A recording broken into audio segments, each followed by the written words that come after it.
Welcome, welcome. We are so excited to be here. This is one of my favorite restaurants. I just crave it all the time. There's days that I drive like an hour just to get here. For sure. So grateful to be here with you, Omar. Thank you so much. So nice thank you so much for having me on your podcast. We're excited. So we're going to go ahead and get started. We're going to talk a little bit about the menu once we're done. We're going to take a spin through the kitchen. We'll talk about some of our own favorite products. And more importantly, we know that the food being served at your average show restaurant is toxic. It's full of gluten. It's full of herbicides. It's full of pesticides. None of that which you will find here at Rawtopia. It's one of only 3 restaurants that I ever feel safe at eating in the entire state of Utah. So let's go ahead and get started. Omar, I'm going to ask you a question, and then I'd like to let our audience know a little bit about yourself. Absolutely. So what inspired you to open a gluten-free organic restaurant, and how do you ensure the integrity of your ingredients? Well, Earth inspires me. I feel like I'm a steward of Mother Earth. And shall I be looking at you, or shall I look at the camera? We'll look at the camera. It's live, so Okay. I don't think there's a right or wrong. I feel like I'm inspired by Mother Earth. I think she comes first. The environment is extremely important to me. The soil ecology is super important to me. And the way our agricultural practices are not healthy to the soil ecology, and it's creating a lot of toxicity in the soil, which is actually devastating a lot of the animals that are in the soil, the animals that are around the soil, the water that comes out of the soil, and goes all through the rivers and streams, and it goes into the ocean. And it is killing a lot of coral reefs are dying, which feed the small fish that feed the big fish. I mean, it's a whole biodiversity thing. And I'm inspired by nature. And I'm inspired by something that thrives, something that helps nature thrive.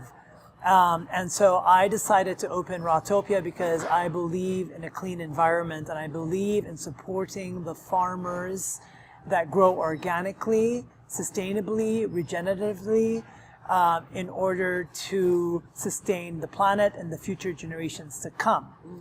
So, in saying all that, the second question within the first question that you have is also, how do I source my Ensure ingredients? the integrity of your ingredients. But before you go there, tell us a little bit about yourself. Oh. Where are you from? How did you get to where you are now?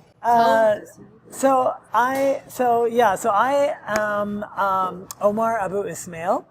I grew up in West Africa, Nigeria, and I am originally from Lebanon, Lebanese. My parents are both Lebanese. We come from a Druze tribe in Lebanon, and we have lived in West Africa pretty much my whole life until I was 12 years old, and from the age of 12 to 17, I was in Lebanon during the winter months so that I can study the language and study the culture after the war in Lebanon. Unfortunately, there's war right now happening again. So, but in the summers, we'd always go back to Nigeria. And then at the age of 17, I begged my father to send me to America so that I can continue my education, because I felt like Lebanon was not very progressive. And I felt like Nigeria was also not doing very good, and I needed opportunity. I knew I was destined for something greater than being put in those countries, and so my father agreed with me, and he basically, my grandma lived in Utah, and my aunt, and my grandma also grew up in, like, her whole life after she got married from Lebanon, moved at the age of 18 to Ghana, West Africa. So my mom was born in Ghana, West Africa. She met my dad in Ghana. Then they moved to Nigeria, and that's how, Anyway, it's a big story, but I'm keeping it short right now. Were you 12 years old when you moved to America? No, I was 17. 17. Yeah. Okay. I was 17 years old. We came to America, me, my mom, and my brother and sister. We came to Utah, and I finished my senior year of high school in America, and then I went to college, and I went to the University of Utah, and I studied geophysics because as you know, I love the Earth, and I want to know the history of the Earth. And so I studied geophysics, and really what I wanted to do was work in oil fields in Saudi Arabia. Oh, my goodness. Because I speak Arabic, and I thought that like geophysicists are needed. Like there was only 4 people in my graduation class. Well, thank God you didn't. Well, and so basically that's what I worked in geophysics for like 3 or 2 years, I would say. And then I started learning a lot about nutrition and health, and I remember I read some books by called The Food Revolution by John Robbins, I think. Oh, yes, I love that. And it kind of brought a lot of awareness to the food industry, and then I remember my dad at the same time, as I was progressing with my health and nutrition. And I changed my diet. I started eating very clean and all organic and only organic. I started cutting out all kinds of things from my diet and eating whole foods. And I was eating whole foods. And so at the same time, my dad had cancer. And I was devastated by that. He was in Nigeria. And so he basically went to Lebanon. My mom had to go to Lebanon. And the project that I was working on in geophysics ended. I was working on Kaho'olawe Island Reserve in Maui with the Parsons Corporation and the Army Corps of Engineers. And after the project ended, I moved back to Utah to take care of the bills for my mom while she went to Lebanon. And it was then I realized that I really needed to figure out if I stayed in my career or what's my next step and move, or should I go back and get my master's in geophysics. And then my dad came over from Lebanon to America, and that was all in 2004. And I remember watching my dad as he had cancer and how sick he was, and it really devastated me. And I also was working in a restaurant as a server, just to make money because there's no geophysics jobs in Utah. And I found it horrifying, to be quite honest with you, how people eat and all the French fries and all the deep fried food and all the toxicity that goes into the food, all the seed oils, it is pretty bad. And I have a lot of awareness now about what's going on in the food industry and the agricultural industry. And I mean, this is all food science is what the food industry is doing, which is scientifically manipulating chemicals in order for us when we eat them so we can get addicted to them. And it's in all the junk food, the candy bars, the fast food places. So everything. And so I decided after my dad, of course, the cancer was spread all over his body. It was hard, and he didn't really know much about health and nutrition, and he didn't really want to know about health and nutrition. It wasn't his consciousness level, I guess I would say. So he passed away in December of 2004, and of course I was devastated, and I had to stay with my mom and brother. My brother was kind of struggling at the time, and so I decided, and in Lebanon, we're a family unit, and the eldest child basically takes control.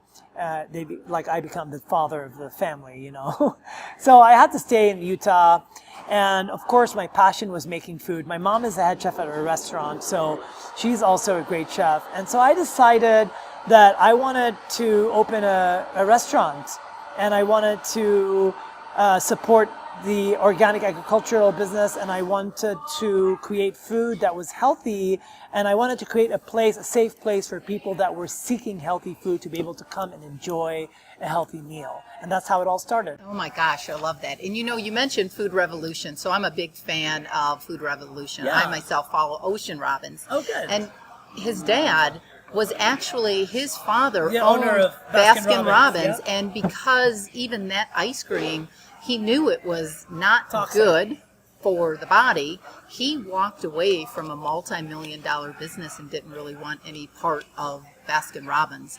I love your story. It's very inspiring. Thank you. I know Patty wants to ask the next question. Okay.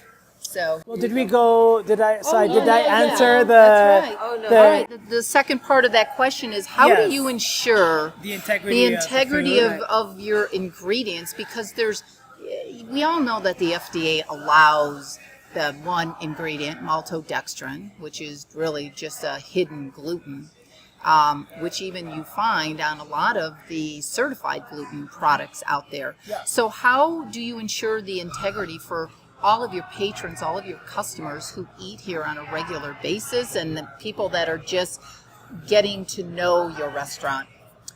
Well, I mean, I do not serve any processed foods here. I support farmers that, for example, we use buckwheat here. I'm a big proponent of buckwheat because it's a very sustainable crop.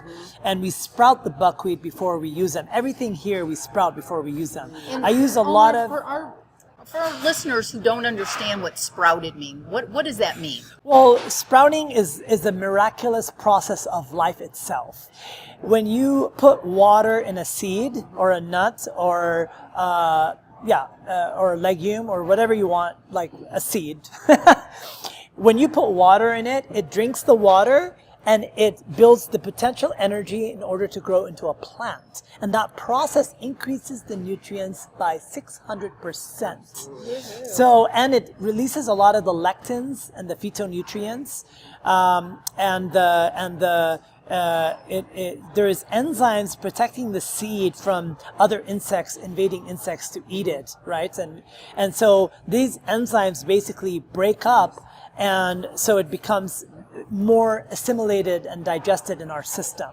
So that's kind of why the importance of sprouting is, and like even in Iran and in Lebanon and the Middle East and Turkey, they always soak their nuts and seeds before they use them.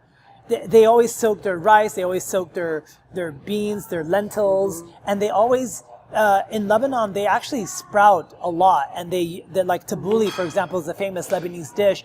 Now, sometimes they use bulgur wheat, but some people don't use bulgur wheat. They use sprouted lentils. Some people use sprouted quinoa. Some people use hemp seeds like I do. So it's all different. So basically, so I talk to the farmers. I make sure they're grown in North America because I don't want anything from other countries. I want to be sustainable. That's kind of another aspect of my business is sustainability.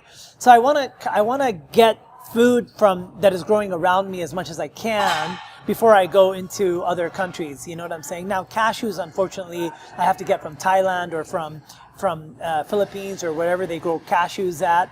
But I use macadamia nuts that comes from Hawaii, from a beautiful farm that I know the people that have that farm, and I work very closely with these people that source all of these farmers in North America to give me the beans, my lentils, my wild rice, things like that. So I'm very I have a very beautiful connection with the people that are selling the products that they sell, and I want to support them because they are supporting agricultural practices that are organically grown and even beyond regeneratively grown.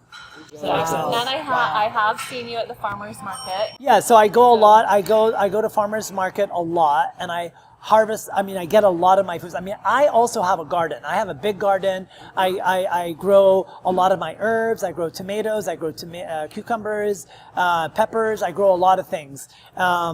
and unfortunately it's winter. Sometimes when it's winter here, I can't grow things. But I mean, I don't have a greenhouse. I wish, but I am so busy in the restaurant. If I was a farmer, I'd do it. But I try to source everything locally that I can in the months of the summertime, and I grow a lot of it myself. And I actually go to the farmers market that are around me. We have Saturday and Sunday, and I get a lot of food. I mean, my car is packed with food. I support the farmers. These are the small people that I actually think are the most important people to be supported, because this is their passion. They make pennies. Some of them don't even have jobs in the winter time.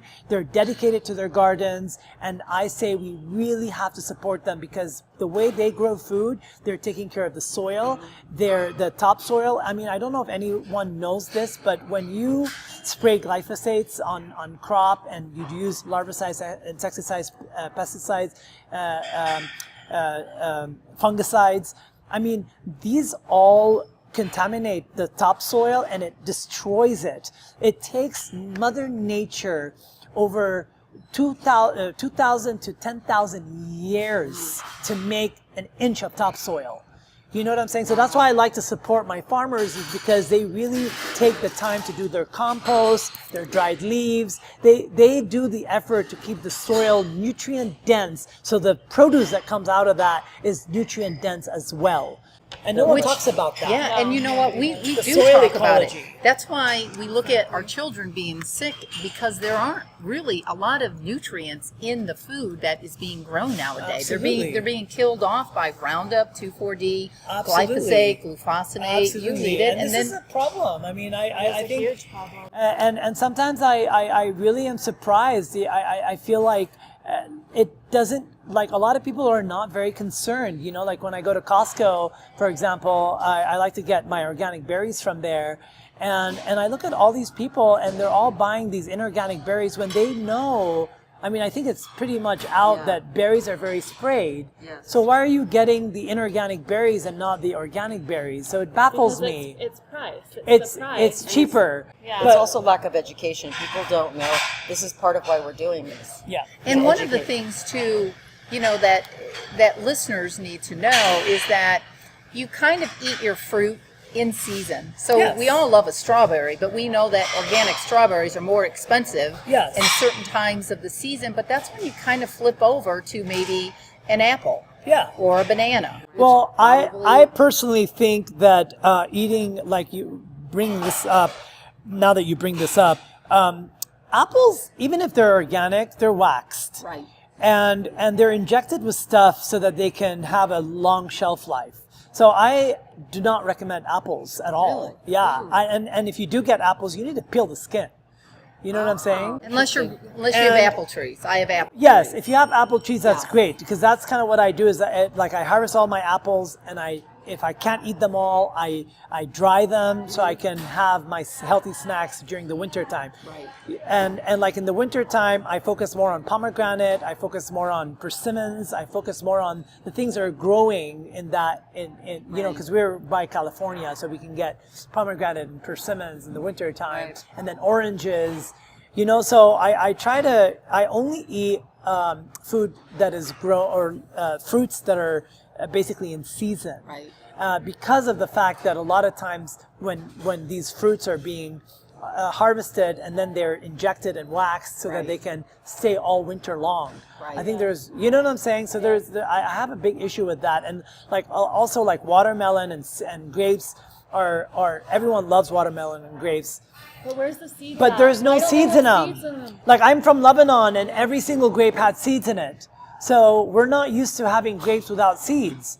So Or I'm very watermelon without surprised. seeds. And watermelon without seeds. I mean, and also the seeds in watermelon help with parasites, cleanses. It helps with protein. Yep. It helps balance the sugars of the watermelon. I mean, nature is so perfect. And I can't believe how much we're manipulating nature. It's being destroyed by all of the pesticides and herbicides. It's that very are sad. being And then it anyway. But there I don't are know. options. We're here for solutions. Solutions, absolutely. Yeah, looking at the solutions. And as you keep talking about nature and about our food sources and our food supply and the food that we're eating. And we are nature. We Yeah, are of part of that course. nature. That's right. So Everything you see, your body is Mother Earth. You know, there's a Native American saying, and I love that saying, and I always say it all the time to everyone. Every time I'm interviewed, I always say, earth my body, water my blood, air my breath, and fire my spirit. We are Mother Earth. And if Mother Earth is sick, we're sick.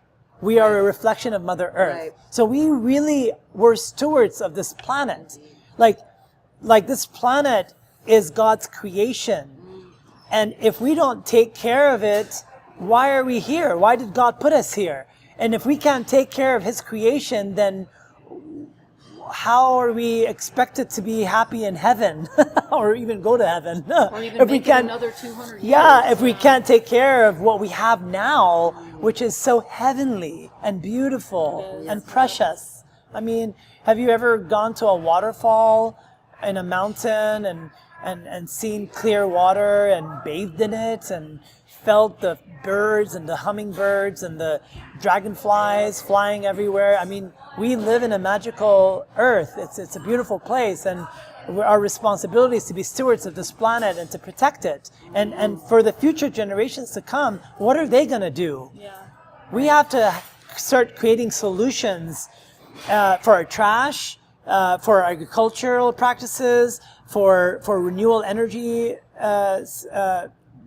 technologies. I mean, we really owe this time for the future generations, and that's what our ancestors did. They kept this place clean for us so that we can be here and live in it. But what are we doing now to sustain this planet for the future generations to come? And I feel like it's my responsibility to make sure that the future generation has a place to be, yes, to enjoy. Yes. So with that, I just want to say thank you for having this restaurant. And I think we were here last week, or it must have been the week before, and there was a woman walking by, and we just started chatting, and she said, I can come eat here.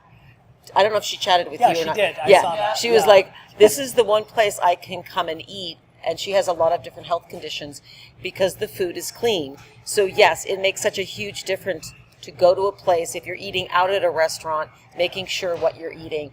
And then, of course, going back to your home like you talked about, and also supporting the farmers in farmers market. Yeah. When you were talking about the farmers market, we go to the farmers market too, and my partner goes to this one person's stand. We have so many shallots and onions right now that are like, it's Kevin, and I'm like, Kevin. We don't need, but we're supporting him. So that's part of what you said too. We're supporting him. I support Kevin and those too. last shallots, onions, squashes. Those can last all winter. Yeah. But I wanted to also say that yes, this is one of the places I eat at. I don't eat out very much. Because I cook a lot, and we're hoping more people are going to get into their kitchens as well too. Absolutely. But if you are eating out, know where you're eating and support the people that are doing what Omar is doing here. And one of the things I wanted to ask, and I hope you can share about, is you bringing in salmon and bison into this restaurant, because that was a big thing for me. And we talk a lot through the Wellness Crusaders about eating adequate protein. Yes. And vegetables are wonderful, but sometimes we need adequate protein. Sure. Can you talk a little bit about that to our listeners? Absolutely. I think this is a huge important subject. There's a lot of misunderstanding about health in general, where vegans think that they're the healthy ones, where other paleo people think they're the healthy ones. I mean, there's so many different diets, Whole30, raw food diet. There's all kinds of diets. Now, I started at a raw food diet. I remember thinking raw food was the answer to all illnesses, the cure for everything. And then my restaurant actually was raw vegan. So we didn't cook food. I remember those You know what I'm saying? And I was in business for 12 years. Now, when I moved here, I got this bigger place, And I evolved, I learn, I grow. I'm all about sustainability. Now, I love animals, and of course, no one wants to see animals die. Now, but what you have to realize is, like, are you going to call a lion a sinner because it's hungry and then all of a sudden it needs to eat the deer? I mean, the deer is innocent and pure and just minding its own business and eating.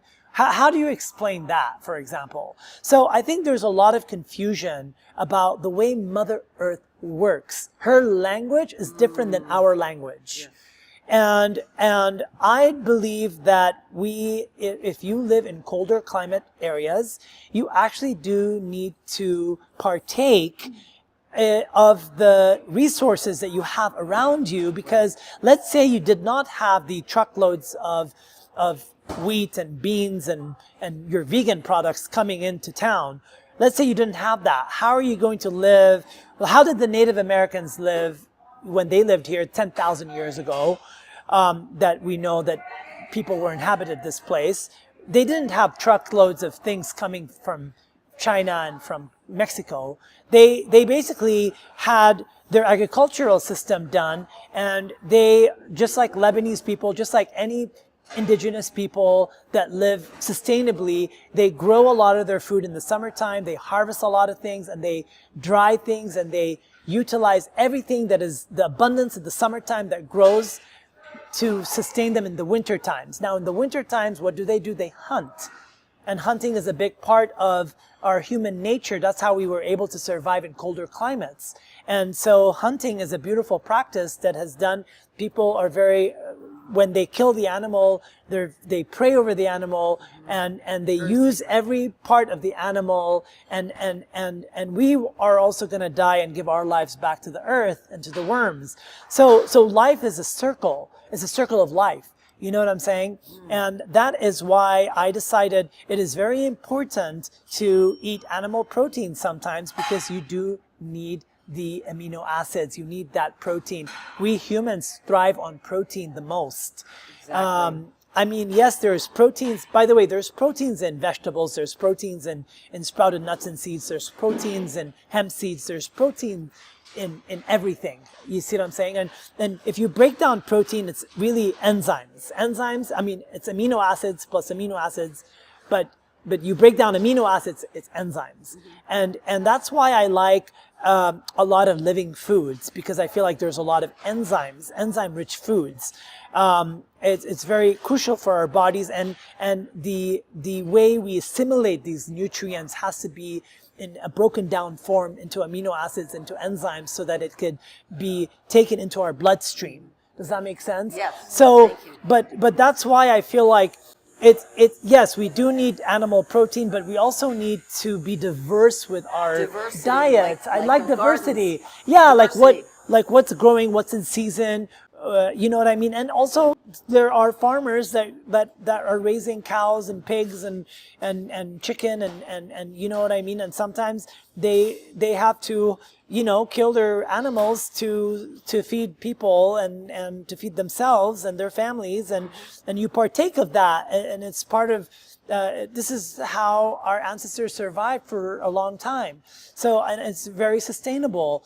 And there's nothing wrong with that. And so that's kind of, thank you does for that. Answer oh yes, perfectly. Kind of your, I have a follow-up question before you ask your next question. Oh, I wanted to add to that though. Okay. Yeah, go ahead, Jess. So, one of the things that I believe is that there are certain animals that came here with their sole purpose to give us life. Sure. Right. Good I agree. comment. Yes. Yeah, now I have to say that I am not someone that I don't like to believe in anything. I kind of like to be, I don't like to know, I don't, it's not that I know I don't know much. I like, life to me is a mystery. It's a great mystery. And so I feel like I like to be open to new information, to openness is the grounds to create. You know what I'm saying? And I always say, like, yes, like they're like, I can come up with all kinds of things that psychologically to comfort myself, but I like to be more real and more indigenous and more, I follow my intuition. and especially when it comes to food, and even when I make food and when I mix my spices, because I'm an alchemist. And so I feel like I really want to be present in the moment and do the things that I need to do that I feel is right. But do I believe in anything? I can't say I believe in anything, because I like to live life just openly and raw and authentically and what do you call it? Transparent. Transparent. You know? Yeah. So you were a vegan then? Yes, I was. So when you first started eating protein, because we three on the Wellness Crusaders believe that you have to feed your brain first, which consists of protein. Absolutely. So when you started eating protein, how do you think that your brain felt? I let me say this. I came back down to earth. When I was raw vegan, I was pretty out there. And my dosha, I mean, I'm pretty, like, I have big hands and big feet. Kapha, I have kapha. So I'm very grounded. So when I started eating meat, and first of all, when I was raw vegan, I lost a lot of weight. And I ate seaweed, I ate nuts and seeds, I ate a lot of vegetables, I made smoothies, I did a lot of chia seeds, I did a lot of flax seeds, I did everything. Everything you can think of. My raw food diet was full, and I had a restaurant, so I had all the food you can think of. I did a lot of fermented foods. I did it all. I was so thin. I had lost all my muscle. I went to the doctor. When I thought I was the healthiest, I went to the doctor. I mean, I was vibrant, right? I went to the doctor, and I was deficient in everything. Wow. So when I started eating animal protein, you know what I mean? And maybe this is just me, and please don't hate on me, like that's just my experience. I plumped up. My muscle came back. I mean, listen, the proof of this that I'm saying right now is I have a massage therapist, and he used to massage me back in the day when I was raw vegan. And then I lost touch with him, and then all of a sudden I found him again. And I was like, hey, I need you to massage me. You're one of the best massagers. And so anyway, he started massaging me again after I started eating animal protein. Yeah, an omnivore. And of course, I was working out because I had the energy to work out, right? Because before I was just doing yoga, and yoga was tough for me. Now I work out, like I really work out. And I remember he was massaging me, and he goes, oh my goodness, like how in the world, you didn't even have a butt. No glutes. Now you have a full body and you're all muscle. Wow. And as he was massaging me, he was baffled by how much my body evolved so fast. Yeah. Just by eating and adding animal protein. Yeah. Wow, amazing. Wow. So Beautiful. All right, Thank you next for that. question, Jess. Yeah. Wow, that's a beautiful story, Omar. Yeah. Thank you for sharing with all our listeners. it's truth, I promise. I mean, because so many people, there's so many people out there that don't eat the meat, so they don't get the amino acids. And then what happens when they don't get the amino acids, because they're not eating protein first, they're not feeding their brain, they feel horrible, and then they end up with their doctor, and then they end up with a prescription because the doctor isn't talking about amino acids and feeding your brain protein. So it's so important that people know how important protein, because there's 9 essential amino acids your body does not make. Right. And you have to get it from meat, or dietary supplements, or both. But you have a product up there that I love, and it's one of my favorite protein shakes, and it's Sun Warrior. Yeah, that's And my if favorite. you look at the ingredients in Sun Warrior, you see all of the amino acids that our body and our brains need. So every time I come here, I'm always happy that you have that. It's like one of my go-to smoothie drinks, and awesome. it's my favorite. So I just wanted to say that because that's one of my favorite products. But Okay, great. Go ahead, Jess. Jess, let's finish it up. Okay, so things have been getting challenging, especially with our food sources and Yes. prices. Yes. So what challenges have you faced in sourcing high quality ingredients, organic ingredients, and how have you kept your standards? Well, this is so tough. I mean, Yeah. I find that my challenges is health people that have a lot of followers will maybe say, hey, this is the best salt. And then everyone goes and buys that salt. Well, it happens that I also use that salt. So when I call the company to get that salt, they're like, oh, we're out. We're out for a few months. These are the challenges I sometimes face. And then I'm constantly learning, because like you constantly learn. Because I like to research all my ingredients and to see if there's any heavy metals in them, to see if there's arsenic, to see if there's lead, to see if there's mercury. Like, I'm very, very careful about that, because I know there's a lot of toxins in our environment right now. And so I like to test all my ingredients and make sure it's always legit and it's always coming from a good source. Now, sometimes you have hurricanes all of a sudden that happen, and we use a lot of coconuts in my restaurant because I love coconuts. I think coconut is like mother's breast milk. And so we use a lot of the flesh of the coconut and the water. We blend it together. We don't use anything from a can. We don't use anything processed and pasteurized. We like to use fresh ingredients. So I opened the young Thai coconut, I gut it out, and I blend it together, and that's how I make my cream base, which goes into my ice cream and into my desserts and into my sauces sometimes. Yes. So, in saying all that, sometimes there's a hurricane that happens, and it wipes out a whole, field of coconuts, and then coconuts become scarce, and then they become extremely expensive. Things like that, macadamia nuts also get hit like with a hurricane or with something, and then all of a sudden we don't have macadamia nuts. So there's an ebb and flow of things. Almonds, there's shortage of almonds, and I don't get my almonds anymore from California, unfortunately, because it is all pasteurized. They pasteurize the nuts, and I do not like anything pasteurized. I believe in raw ingredients. I believe that raw ingredients have a life force energy in them, and if you pasteurize them, you kill that life force energy in them. We are living beings that we need living foods. We need foods that are active and real, and that's how we feed our light energy, is how I feel. And so I get my almonds, wild almonds, from Spain and Italy. Wow. Yeah, I have to source it because it's not pasteurized.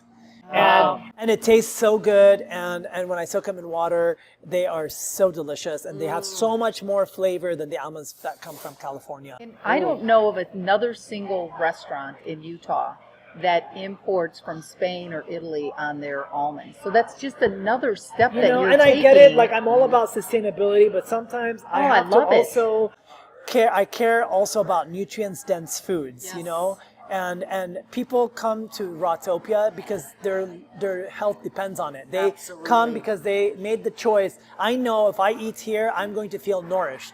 And I can't tell you how many people I've seen. They come in here, and I'm not joking when I say this. I look into their eyes, and they're just kind of dull, But after they eat my food, I come back and visit them, and there's light in their eyes all of a sudden. Yeah. I've seen it. Yeah. I've seen it. Yeah. And I've seen it over and over and over again. I've had this business for 19 years. You see what I'm saying? And unfortunately, like, I still believe in raw foods and eating a lot of raw foods. I mean, I still believe in that. I have in my menu, that's why I kept the name Rawtopia, because a lot of, like, even our bison, when we cook it, on top of it, I put like a raw cashew sauce that I use for the chipotle, for example. And I make everything from scratch. And I sprout everything. And so everything is living. Even though I cook some things, but some things have enzymes in them still. So I'm very into that kind of way of making food. And I believe that when people come in here, I want them to get nourished, really. Not just on a physical level, but on a soul level. Yes. Right. Because this is soul food. Well, that's why you have repeat customers, because they feel so much better when they eat here. They do. I know I do personally. Yeah, of course. Yeah. So Omar, what's your favorite? I'm going to ask everybody this. What's your favorite thing on the menu? Well, listen, I have a few favorites, and my palate is very, very different than maybe your average American. Because I like bitter foods. I don't like sugars. So my taste buds are very different. You know, I'm Lebanese. I have Lebanese spices. I like, you know, things like that. Right. So knowing that, my favorite thing really is the falafel burger. And the reason why I like the falafel burger is because like we make our sprouted buckwheat bun, and it's sprouted buckwheat, carrots, apples, black caraway seeds, sesame seeds. We put a little psyllium husk in there so it has good fiber, and sprouted buckwheat, and we mash it all together, and we bake it for 5 minutes. And anyway, so it's so delicious, I think. And so I put that, and then I put hummus, and my hummus is like sprouted hummus, and it's made from sprouted almonds and sprouted sunflower seeds and tahini and lemon juice and olive oil and garlic. And we juice our own lemons from scratch. We peel our own garlic. We don't get it all peeled up in a bag because that's always pasteurized when they do that. So everything here is made from scratch. Anyway, so I put the hummus on there, and then I take this sprouted I take sprouted almonds, the falafel crust, and now the falafel burger part. Now the falafel in Lebanon, it's made with fava beans and they deep fry it. Now I don't do that. I use a lot of cilantro and parsley and all the falafel spices. And then I grind it with sprouted sunflower seeds and sprouted almonds, and then I dry it in the dehydrator to preserve all the nutrients so we don't cook it. And so it's really dense in nutrients. It's like so powerful. You know, some people, they take supplements. I mean, that's what supplements are made of, you know. They are. And I'm making my supplements myself, so I know my own ingredients, right? So I put that, and then I put a tomato and onion. We put pickles that we make in the house, and then mint and parsley and cilantro, and lettuce, and we have like this big falafel burger, and it's one of my favorite things. So I love that so much. Now, I also love my beanless tostada, and my beanless tostada, I call it beanless because I don't use beans in it, although we do have beans, fasulia. It's like a Lebanese dish with cooked beans, and we sprout our beans. But this one, the reason why I say it's beanless is because it's better for digestion. I have a problem sometimes digesting beans, so even if it's sprouted. So what I do is I take the beanless part of the tostada is made from pumpkin seeds, and pumpkin seeds, I believe, is really, really high in zinc and also high in proteins, and it's high, and it helps with parasites, and it's just so nourishing. And I get my pumpkin seeds actually from Austria because of the way it's grown. Like I don't get it, like a lot of the pumpkin seeds come from China. So I have a source that comes from Austria, so it's bigger and it's more flavor, and it's very, very authentic and amazing. Anyway, and so I grind that up, and I put tahini with it, and I put Mexican spices, and all my spices, I put whole spices, and I grind them myself, and I make my own spices here, and I put bell peppers in it and cilantro, and I make this amazing. It tastes like refried beans, but it's made from pumpkin seeds and walnuts too. And I love walnuts, and this is all very good for the brains, you know. omega-3 walnuts. Yes, and so I put that on the beanless tostada, and the beanless part, or the tostada part, is made from sprouted buckwheat, apples, and flax seeds. It's very similar to the buckwheat bun I was talking about, but instead of baking it for 5 minutes, we dry it for 24 hours. Wow. And it's a bigger crust, and anyway, so I put that on there, and then I put avocado, tomato, I put onions, celery, bell peppers, tomatoes, basil pesto on it, and then we put our sour cream on top, and our sour cream is made from cashew and macadamia nut, chia seeds, and flax seeds, and so it's kind of like a sour cream, right?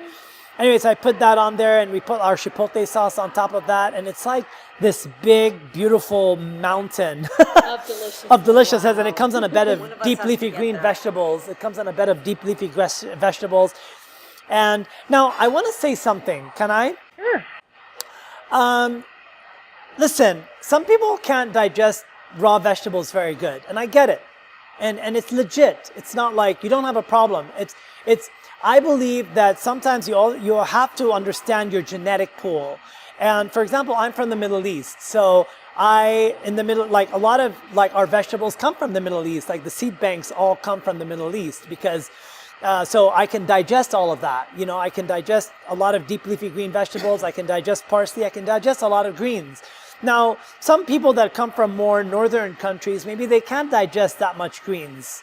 So if some people, you have to listen to your body, and if sometimes certain things don't make you feel comfortable, don't make your gut feel good, you know, honor that. And I'm not saying that, you know, but I also invite you to consider that also a lot of times our gut is filled with so much garbage. Can I say that? Yes, of course, it Garbage. is. And when you eat something like greens, it has a lot of fiber. And that fiber maybe reacts with the garbage because it's trying to sweep out the intestinal tract. Now remember, your intestinal tract is 12 times your length or 14 times your length. It's all jumbled in there. And the river of life flows through you. It comes through into your mouth, all the way to your stomach, goes through your intestines and goes out through your anus. And this is the fact of life in the human body. So you want to make sure that your intestinal tract is moving. You do not want a swamp created in your gut. And a lot of the foods we're eating are not being digested properly, and not to mention all the toxicities that are in it. And they're sitting in our gut and giving into our blood all this toxicity. If you have pain in your body, if you have arthritis, if you have certain things, remember, what is your intestinal tract clean? Is it flowing? Is there a swamp in there? If there's a swamp, if you ever go to a swamp, it stinks. It's disgusting. There's weird things in it, and it's gross.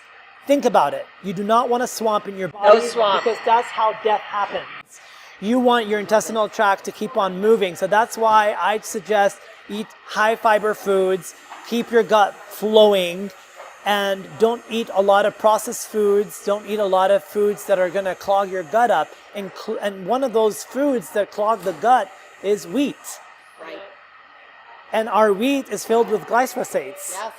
And you preach that all the time. I've heard you before talk about glyphosates and the nastiness of glyphosate, but it's real. And we're genetically modifying corn and wheat. And corn and wheat are the two things that we consume the most. And we eat, with every meal we eat a lot, and it clogs our stomach. It clogs our stomach. So we need to Flush the toilet. Flush the toilet. Yes. Yeah. So anyway, that's So like I my don't- few cents here. You know what? I love I'm getting the hungry, fact so I that think we should. you said that, but how many restaurants that you know of that you can go in and get so much education, let alone, let's take the healthy food out. It's the education that comes behind it and where he sources it. Well, and the intention too. Yes. Very And the integrity. intention, yeah. Yes. Of our food and what we stand Yes. for. Yes. Now, we're not perfect. You know, we're trying our best.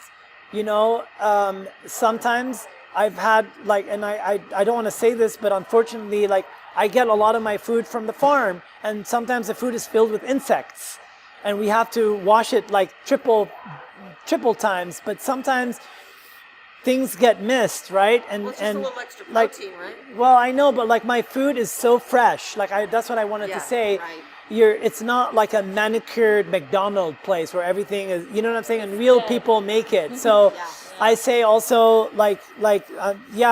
this is real homemade food, you know, and we do our best to take care of everything, to make sure we wash everything, triple wash everything. And you know, the cleanliness that comes with it. But anyway, The standard like restaurants. So Omar, as we get ready to wrap up, because I could tell Patty's getting Well, hungry. I'm starving. And we came here My to eat blood sugar's too. dropping, so I'm like, can't wait to eat. For the people who have never been to your restaurant before, what would you like to tell them? Why should they visit? Besides for your amazing explanations on how clean your food is, what would you like to tell the audience on why they need to come here and experience your restaurant? well, they need to come here to experience my restaurant because Martha Stewart loves my restaurant too. And we didn't talk about that, but I'm going to say real fast. I did an episode with Martha Stewart. She came here, loved my food, and then flew me out to New York, and we filmed an episode. It's on Roku, on Martha Cooks, and she featured my restaurant. Just FYI. Now, I think, well, this is the future. Yes. If you are taking this life seriously, you will understand that I am maybe a very rare in North America.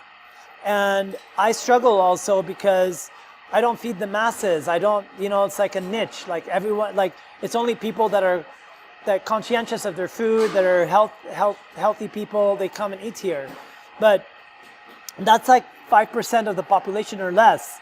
So we need support to keep on existing and keep on educating. So I think that's the most thing is come support this business, because we really we work so hard, and we make scraps. We work hard for scraps. So this is like I think this is more of a